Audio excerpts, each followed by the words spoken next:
Bab 2909 kami datang untuk membantu Anda. Sejauh ini, tak satu pun dari 10 kota Hedao yang ditaklukkan Lu Ye menghadapi pertahanan atau perlawanan yang signifikan. Dapat dikatakan bahwa selama pengepungannya, kota-kota tersebut tidak berada pada pertahanan terkuatnya. Kota Qianliu menghadapi situasi yang sama sekali berbeda. Dengan dua semi-sein yang saat ini menjaga kota, dan Gu Mingyue, mantan penguasa kota, memimpin formasi, ini tak diragukan lagi merupakan serangan terdahsyat dalam sejarah kota Qianliu. Ini adalah pertama kalinya Lu Ye benar-benar merasakan kekuatan formasi pelindung 10 kota Hedao. Tirai cahaya pelindung di hadapannya nyaris tak mampu menahan racun mutiara racun segudang. Meskipun tidak sepenuhnya kebal, dalam situasi saat ini, Lu Ye harus mempertahankan kondisi ini selama 10 hari atau setengah bulan untuk menembus kota. 10 hari atau setengah bulan, energi Dao yang dikeluarkan akan sangat besar. Dalam waktu tersebut, ia dapat dengan mudah memobilisasi banyak Hedao dari kota naga dan sarang Phoenix untuk membantu. Untungnya, Lu Ye telah bersiap menghadapi situasi ini. Awalnya, ia berniat menggunakan jarum tenun langit sebagai senjata rahasia, memaksa Mo Duo dan Ming Feng keluar dari Qianliu dan memberi mereka kejutan. Kedua semi suci alam asal itu tentu menyadari keberadaan Lu Ye, tetapi mereka tak pernah menyangka bahwa hanya dalam beberapa hari, Lu Ye akan mampu melepaskan kekuatannya. Dengan kekuatan harta karun ini, ia dapat melancarkan serangan kejutan, membuat Mo Duo dan Ming Feng rentan terhadap serangan. Ia kemungkinan besar dapat membunuh salah satu dari mereka, dan jika ia dapat membunuh satu, yang tersisa akan mudah dihadapi. Dengan 3 lawan 1, mereka dapat dengan mudah dikepung dan dimusnahkan. Namun sekarang, penggunaan jarum tenun langit tak terelakkan. Si Fei sebelumnya telah menggunakan harta karun ini sendirian untuk menyerang kota Qilian. Jika Fu Wei tidak turun tangan di saat genting, Yuan Xi pasti akan terpaksa memanggil Ni Qilian keluar dari pengasingannya. Kekuatan penghancur harta karun ini tak hanya mengalahkan kekuatan Dao pelindung para kultivator, tetapi juga mengalahkan semua pertahanan di dunia, termasuk formasi pelindung kota Hedao. Lalu, dengan kekuatan buah mutiara 10.000 racun, Lu Ye ragu ada formasi yang tak bisa ia hancurkan. Namun, itu akan mengekspos kemampuannya untuk memanfaatkan kekuatan jarum tenun langit, dan serangan diam-diam apapun mustahil dilakukan. Namun, dalam situasi saat ini, prioritas terpenting adalah menembus formasi pertahanan kota Qianliu. Sedangkan untuk mengekspos dirinya sendiri, serangan diam-diam hanya mungkin dilakukan sekali. Jika ia benar-benar menggunakan kekuatan harta karun ini untuk menyerang salah satu dari keduanya, yang lain akan segera waspada. Dengan pemikiran ini, Lu Ye tak lagi ragu. Tepat saat ia hendak memanggil jarum tenun langit, ekspresinya tiba-tiba berubah. Pada saat yang sama, suara benturan yang nyaring dan jelas bergema dari kehampaan yang jauh, diikuti oleh suara yang jauh, Lu Ye, kami di sini untuk membantumu. Dengan gembira, Lu Ye menoleh. Ia melihat dua sosok mendekat dengan cepat, bayangan mereka yang sekilas berkilauan dengan bayangan naga dan burung Phoenix. Raja Naga, Raja Phoenix. Sue Ju, yang menjaga Lu Ye di dekatnya, terkejut, dengan cepat mengenali kedua pendatang baru itu. Ia bingung, bukankah mereka berdua sedang menyendiri? Bagaimana mungkin mereka ada di sini?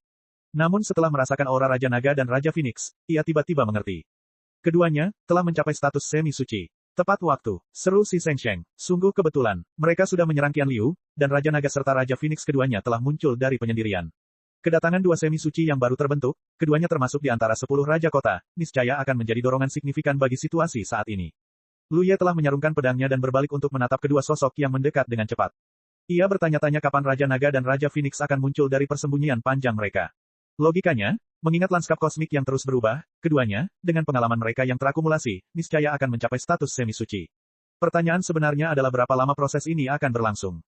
Ia juga telah bertanya kepada Sue Ju tentang status semi-seinnya hari itu, tetapi situasinya berbeda dengan Dragon Lord dan Phoenix Lord. Lagi pula, Dragon Honor mencapai kenaikannya dengan melahap dan memurnikan garis keturunan rasnya sendiri, sementara dua yang terakhir mencapai terobosan sejati mereka sendiri. Oleh karena itu, pengalaman Blood Judgment tidak berlaku untuk Dragon Honor dan Phoenix Lord. Kini, mendengar suara Dragon Honor lagi dan merasakan aura semi-sein mereka yang jauh, Lu Ye merasa sangat terhibur. Mengingat situasi saat ini, memiliki dua prajurit tingkat semi-sein lagi di sisinya adalah pencapaian yang sungguh beruntung.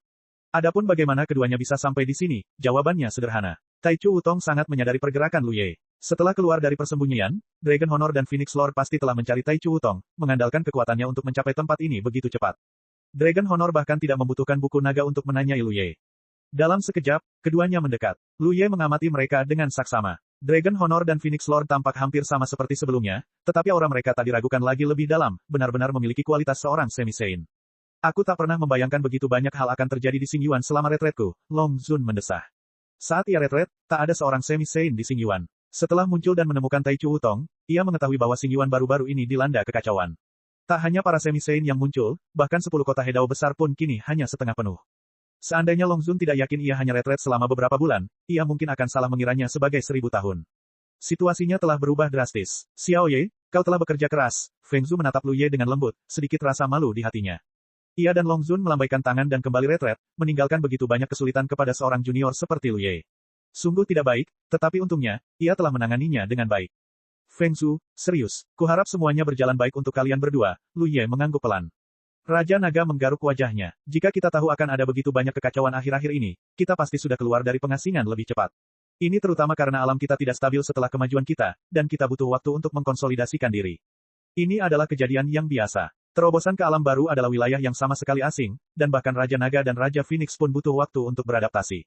Menoleh ke Qian Liu, Raja Naga tiba-tiba merasakan gelombang niat membunuh. Kudengar dari tetua pohon bahwa dua semi suci alam asal bersembunyi di sana. Di suatu tempat di kota Qian Liu, Mo Duo dan Ming Feng masing-masing menempati sebuah markas, memberikan kekuatan mereka sendiri kepada formasi pelindung, meningkatkan kekuatannya. Kehadiran merekalah yang membuat Lu Ye kesulitan menghancurkan formasi tersebut. Melihat kedatangan Raja Naga dan Raja Phoenix yang tiba-tiba, Mo Duo tak kuasa menahan rasa bingung. Apakah Xing Yuan sudah memiliki seorang semi suci? Meskipun dipisahkan oleh formasi pelindung, aura seorang semi suci yang terpancar dari penguasa naga dan penguasa Phoenix tak terelakkan. Ia sama sekali tidak mengenali kedua orang ini. Tentu saja, mereka tidak muncul dari alam asal. Jika mereka tidak berasal dari alam asal, maka mereka lahir di Xing Yuan. Mereka adalah penguasa naga dan penguasa Phoenix. Suara Gu Mingyue terdengar di telinganya. Mereka juga penguasa kota naga suci dan sarang Phoenix, statusnya sama denganku. Nada suaranya muram, dipenuhi rasa iri dan cemburu. Mereka berdua termasuk di antara 10 penguasa agung, penguasa naga dan penguasa Phoenix telah mencapai semi suci, namun ia masih berjuang mempertahankan kota. Ketika ia merasakan belenggu mengendur hari itu, dan kemungkinan untuk maju lebih jauh terbuka, ia, Gu Mingyue, dan mendiang Hong Tu Xuan Wuzong, diliputi kegembiraan. Namun, saat itu, mereka semua terluka dan perlu disembuhkan terlebih dahulu, yang membuat mereka tertunda untuk sementara waktu. Pertempuran berikutnya bahkan lebih banyak lagi. Hong Tu Xuan Wuzong telah gugur, dan kini ia telah menyerahkan kota Hedao miliknya sendiri. Dengan musuh yang kuat di depan pintunya, ia terpaksa mengawasi formasi. Bagaimana ia bisa punya waktu untuk mengasingkan diri? Sebagai perbandingan, ia bahkan lebih buruk daripada Xiao Qianchen, yang melarikan diri dengan luka parah. Meskipun Xiao Qianchen telah kehilangan kota abadi dan posisinya sebagai salah satu dari 10 penguasa kota, ia tidak lagi terikat. Selama ia menyembuhkan luka-lukanya, ia bisa mundur dengan damai dan menerobos.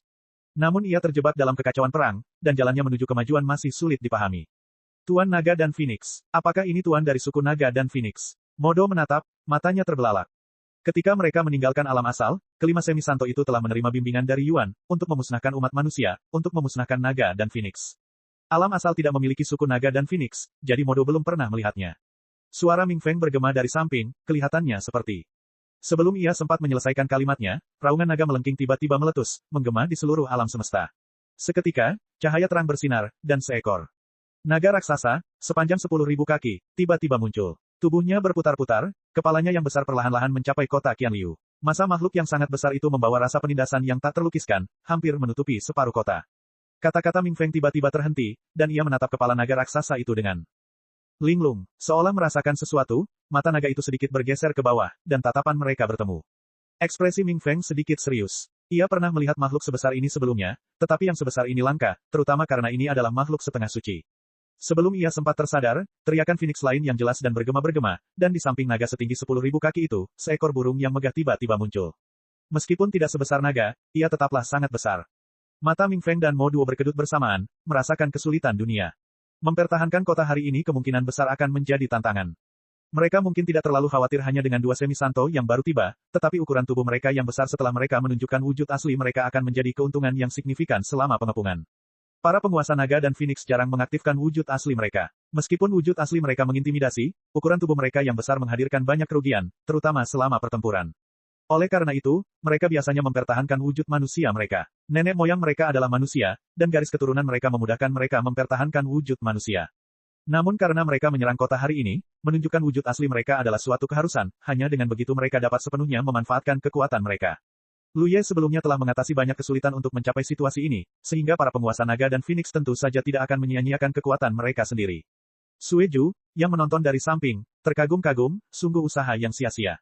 Dia telah mengenal para penguasa naga dan Phoenix selama bertahun-tahun yang tak terhitung jumlahnya, namun bahkan dia belum pernah melihat wujud asli keduanya. Dia tidak menyangka akan bertemu mereka hari ini. Tiba-tiba, ia teringat bahwa kota peminum darahnya telah dihancurkan oleh kedua pria ini, dan banyak anggota suku darah serangga telah dibantai. Seharusnya mereka adalah musuh bebuyutan, tetapi sekarang, meskipun mereka belum melupakan dendam mereka, mereka bertarung berdampingan. Sungguh tak terduga. Saat pikiran Sue Jue melayang, ia mendengar auman naga bernada tinggi lainnya, dan kemudian ia melihat tubuh naga sepanjang 10.000 kaki itu menerjang langsung ke arah kota Qian Liu. Bab 2910 boneka. Tubuh naga raksasa itu diam-diam bertabrakan dengan kota yang luas, menyebabkan Qian Liu gemetar dan bahkan sedikit bergeser. Banyak kultivator di dalam kota sesaat goyah dan terhuyung. Mengikuti jejak serangan Dragon Lord, Phoenix Lord melancarkan serangan yang dahsyat. Saat sosoknya yang anggun melewati Qian Liu, cakarnya, yang tampaknya mampu menembus matahari dan menangkap bulan, menghantam tirai cahaya pelindung. Saat tubuhnya melesat, dua garis putih yang terlihat jelas tertinggal di tirai. Meskipun garis-garis ini cepat pulih, serangan semacam itu tak diragukan lagi telah merusak formasi secara signifikan. Pengepungan berlanjut. Dengan Dragon Lord dan Phoenix Lord yang sudah beraksi, Lu Ye tentu saja tidak ragu-ragu. Seperti sebelumnya, ia menyerang dengan pedang panjangnya, kekuatan mutiara 10.000 racun menempel pada bilahnya dan mengikis tirai cahaya formasi. Sue Ju dan Si Seng Sheng juga ikut bergabung, masing-masing menggunakan metode mereka sendiri. Sesaat, di luar kota Qian Liu, 5 Master Semi Santo bergabung dalam serangan dahsyat, menciptakan suasana yang penuh aksi. Di dalam aula tengah, Gu Mingyue, yang bertanggung jawab menjaga formasi, langsung merasakan ada yang tidak beres. Sebelum kedatangan penguasa naga dan penguasa Phoenix, ia mampu mempertahankan situasi dengan kendalinya atas formasi. Namun kini, ia jelas merasakan kekuatan formasi pelindung telah melemah secara signifikan. Dalam situasi seperti ini, formasi kota tak dapat bertahan lama dan kemungkinan besar akan runtuh. Gelombang kesedihan menerpanya, rasa ketidakadilan di dunia. Terlahir di klan Suiling, ia telah menjalani kultivasi yang keras dan berbagai kesulitan, hingga akhirnya naik ke peringkat salah satu dari 10 penguasa kota. Ia membayangkan, kini ia bisa mendominasi dunia, tak lagi harus bergantung pada pendapat orang lain. Namun, bahkan sebagai salah satu dari 10 penguasa kota, ia masih belum menjadi yang terkuat. Ketika para semi-saint alam asal tiba, ia terpaksa melepaskan kendali atas mutiara Hedao demi bertahan hidup. Namun, kini, 5 semi-saint menyerang kota. Adakah kota Hedao di Xingyuan, baik dulu maupun sekarang, yang pernah mendapatkan kehormatan seperti itu? Termasuk Mo Duo dan Ming Feng di dalam kota, 7 semi-saint terlibat dalam pertempuran. Jika formasi itu hancur, di mana lagi ia bisa menemukan perlindungan di Xingyuan yang luas ini? Dulu, jika ia benar-benar tidak punya tempat tujuan, ia bisa saja bersembunyi di alam Hehe. Namun sekarang, dengan Lu Ye sebagai pembunuh, memasuki alam Hehe akan menjadi resep kematian. Pelajaran berdarah dari Zhong Shenliang dan Hong Tu tersingkap di hadapannya. Dalam sekejap, Gu Mingyue benar-benar panik, tidak yakin harus berbuat apa. Dan saat itu, Mo Duo mengirim pesan, bertanya, bisakah kau menahannya? Sulit dipercaya mereka bisa. Gu Mingyue menggerutu dalam hati, tetapi tidak berani menyinggung. Ia dengan hati-hati menjawab, mungkin 1 atau 2 hari. Mo Duo terdiam. 1 atau 2 hari, bagi makhluk sekuat mereka, itu hanyalah momen singkat. Waktunya membuat rencana. Ia menoleh ke arah Ming Feng, yang tak jauh darinya, dan melihatnya balas menatapnya. Tatapan mereka bertemu, dan mereka saling memahami. Mereka tak bisa pergi ke alam Hehe. Lu Ye tak terkekang di sana, tetapi mereka juga tak bisa. Jadi, jika mereka ingin bertahan hidup, mereka harus melarikan diri sebelum kota itu ditembus. Sebagai Zerg, Ming Feng sangat cepat. Selama mereka tidak terjebak atau terhalang, mereka seharusnya bisa melarikan diri. Kuncinya adalah Modo sendiri. Meskipun para iblis memiliki teknik melarikan diri, mereka tak bisa menandingi kecepatan Ming Feng. Dalam situasi ini, siapapun yang berlari lebih lambat kemungkinan besar akan tertinggal dan diserang. Lalu, dikelilingi oleh 5 semi santo, bagaimana mereka bisa bertahan hidup? Ia harus menemukan cara untuk berlari lebih cepat dari Ming Feng, atau setidaknya membuatnya terjerat. Saat memikirkan hal ini, Modo terkejut. Dengan 5 orang setengah suci yang telah meninggalkan alam asal, hanya dia dan Ming Feng yang tersisa. Menghadapi musuh yang kuat, mereka seharusnya bekerja sama untuk mengatasi situasi sulit ini, tetapi kenyataannya, masing-masing memiliki motif tersembunyi. Terutama karena dia hanya selamat berkat bantuan Ming Feng. Ini sungguh tidak benar. Mo Duo diam-diam menyalahkan dirinya sendiri dalam hati, tetapi juga mencoba untuk membenarkan dirinya sendiri. Menghadapi hidup dan mati, siapa yang bisa tetap tenang? Apa yang disebut sifat sejati terungkap di saat krisis, tidak lebih dari ini. Terlebih lagi, kekuatannya lebih kuat dari Ming Feng.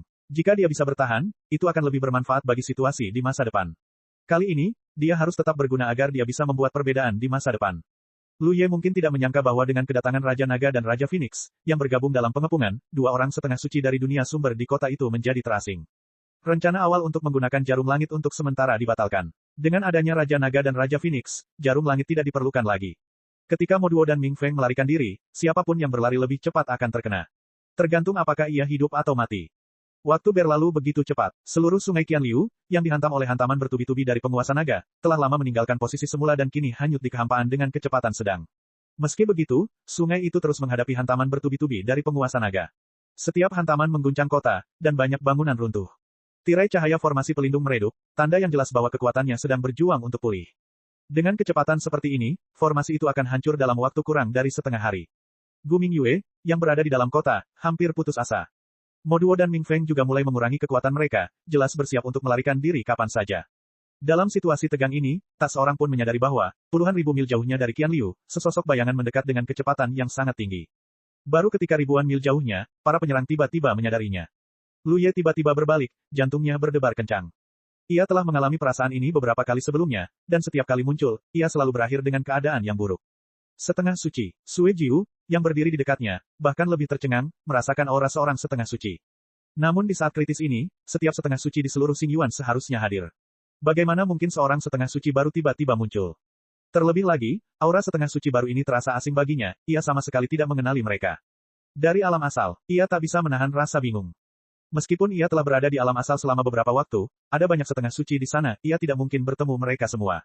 Ia hanya sedikit bingung. Jika orang ini benar-benar dari alam asal, mengapa hanya ada satu? Tidak, si Seng Sheng menghunus pedangnya, menggelengkan kepalanya. Sue Jiu tidak mengenali semua setengah suci dari alam asal, tetapi si Seng Sheng mengenalinya, jadi ia menyimpulkan bahwa orang ini bukan salah satunya.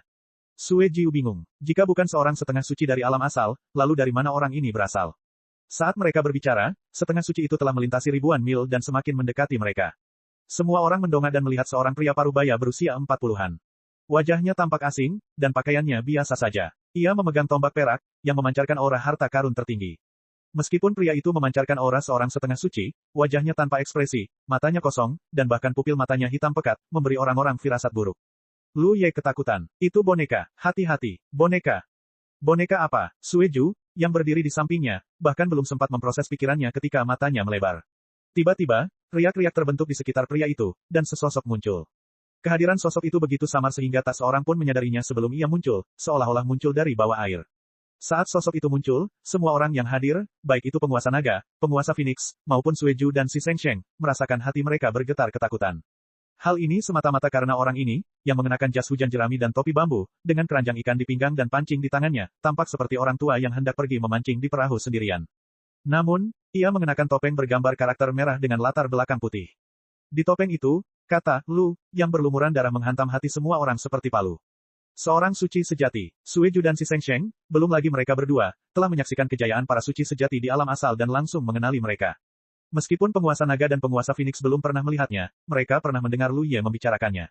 Jadi ketika ia tiba-tiba muncul, mereka langsung tahu bahwa ia adalah Lu Sheng, salah satu dari 9 orang suci. Hampir saat mereka mengenali Lu Sheng, keduanya menatap Lu Ye. Mereka telah mendengar Lu Ye mengatakan bahwa ia telah disergap oleh orang suci sejati berkali-kali, dan setiap kali ia terluka parah. Dan kejadian itu persis seperti hari ini, ketika orang suci sejati muncul tanpa peringatan dan menyerang tanpa ragu. Seperti yang diduga, hampir pada saat penguasa naga dan penguasa Phoenix menyadari apa yang terjadi, Lu Sheng bergerak. Ia mengayunkan pancingnya dengan santai, seolah-olah melemparkan kail ke air. Namun ia melemparkannya ke arah Lu Ye. Lu Ye sudah melarikan diri. Ketika ia melihat boneka yang tiba-tiba muncul, ia tahu ada sesuatu yang salah. Ia tidak perlu terlalu gugup terhadap boneka setengah orang suci, yang telah dirusak oleh aura Xingyuan dan tanpa kehendaknya sendiri. Ia sudah mengetahui asal-usul setengah orang suci ini. Kekuatan seorang semi-saint seperti itu tidak kalah dengan kekuatannya sendiri, dan mungkin bahkan dengan Dragon Venerable dan Phoenix Lord yang baru dipromosikan. Ia khawatir akan bahaya yang akan datang. Pengalamannya yang berulang kali disergap oleh para True Saint menunjukkan kepadanya bahwa setiap kali mata-mata abis dapat fokus padanya, mereka akan meninggalkan alam sumber untuk sementara waktu dan turun ke Xingyuan.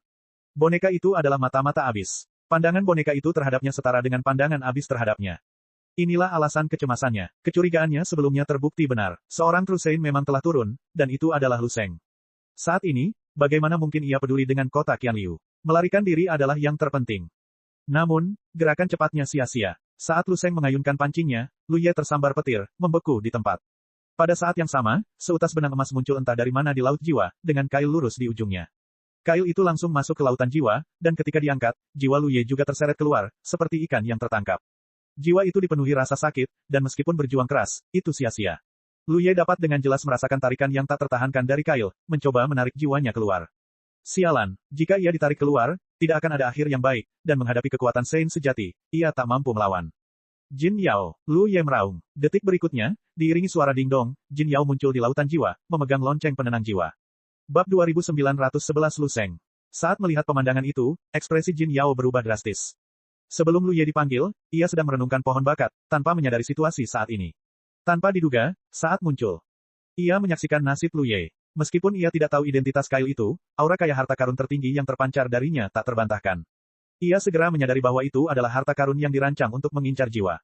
Tanpa gentar, ia segera memanggil kekuatan lonceng penenang jiwa. Dengan suara gemerincing, Jin Yao mengangkat tangannya dan menunjuk ke arah Lu Ye.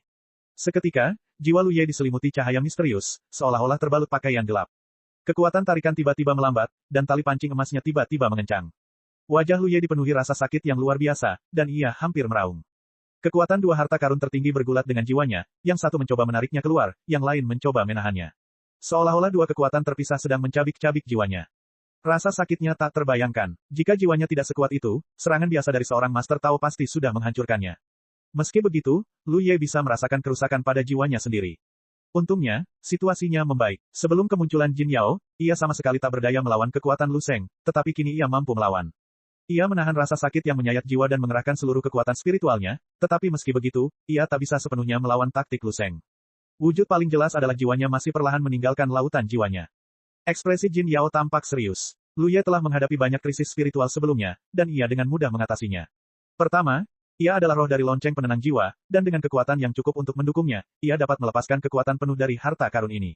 Kedua, kekuatan lonceng penenang jiwa telah meningkat pesat sejak Lu Ye menyempurnakannya, dan kini tak lagi seperti dulu. Namun kali ini, segalanya sedikit lebih sulit. Makhluk kuat yang menyerang Lu Ye memberinya rasa kagum, tanda yang jelas bahwa musuhnya jauh melampaui dirinya sendiri.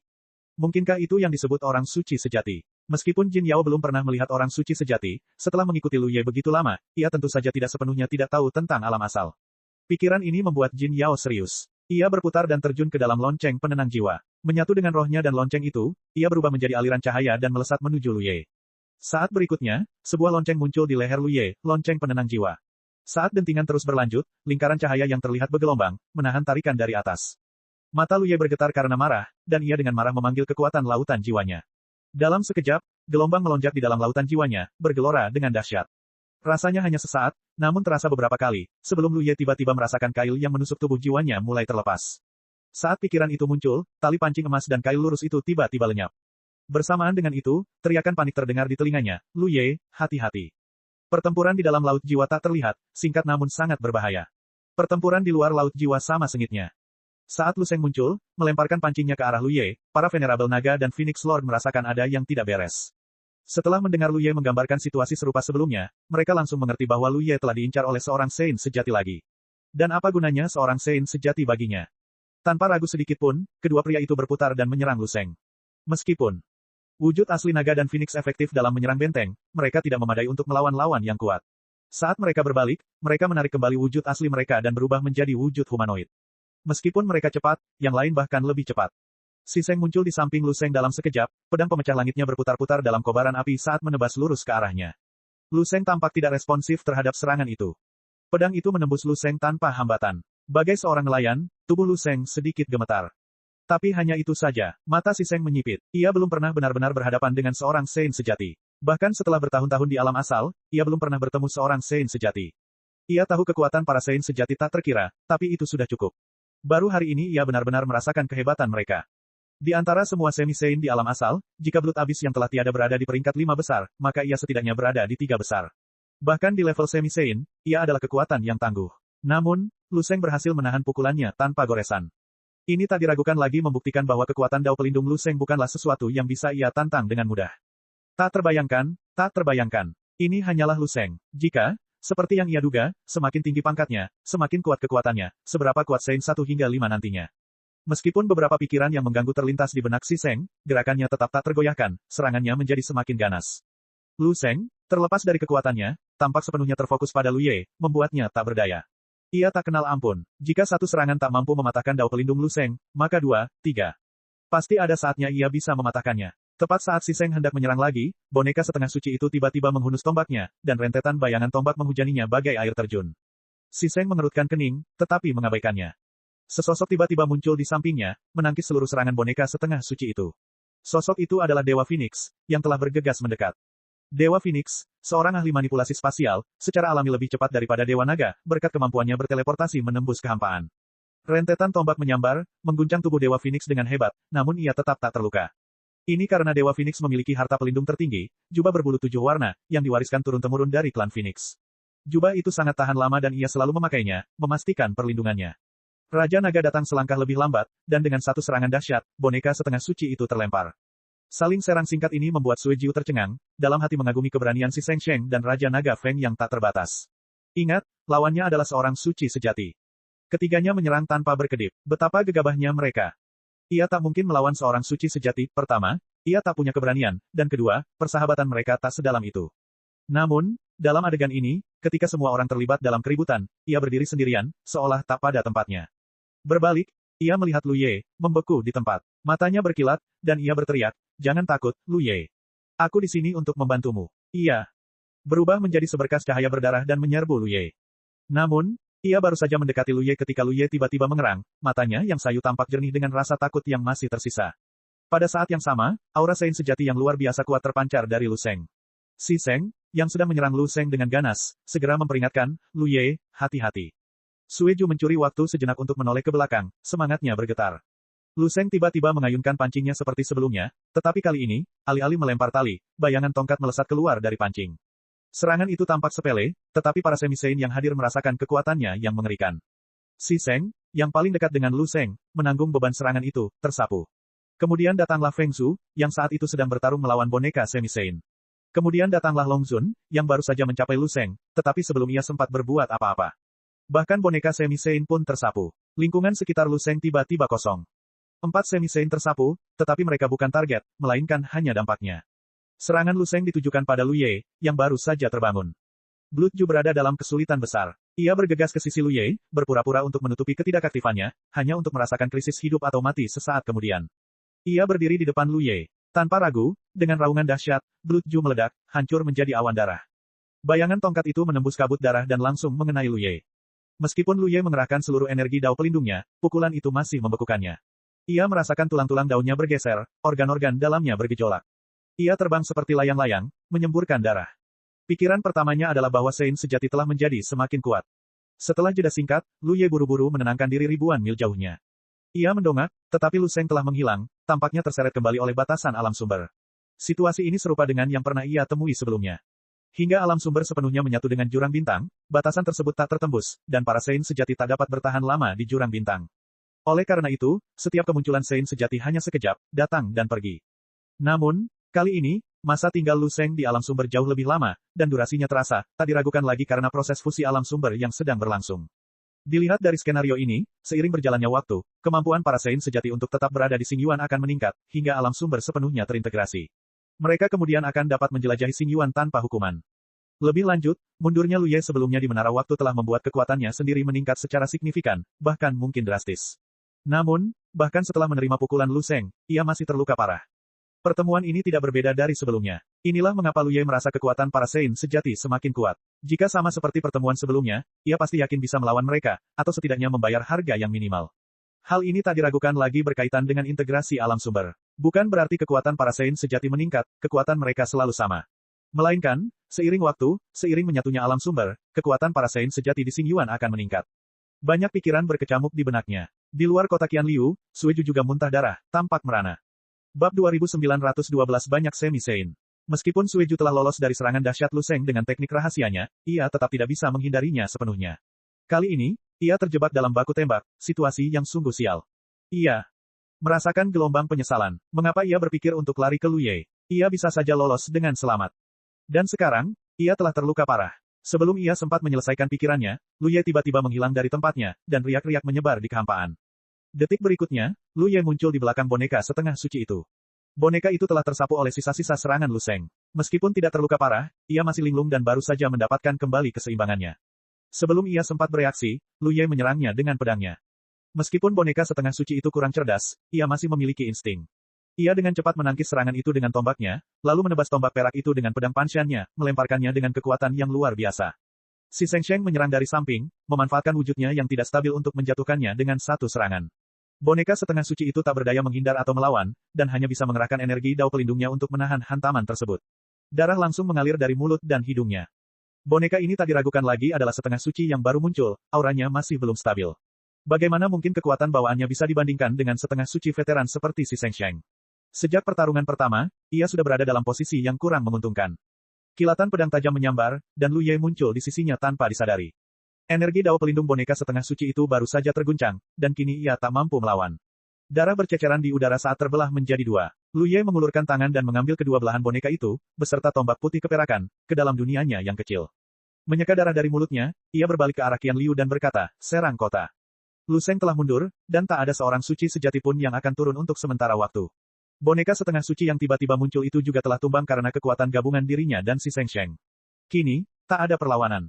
Meskipun ia dan Sueju sama-sama dalam kondisi buruk, menyerang kota Qianliu tetap bukan masalah.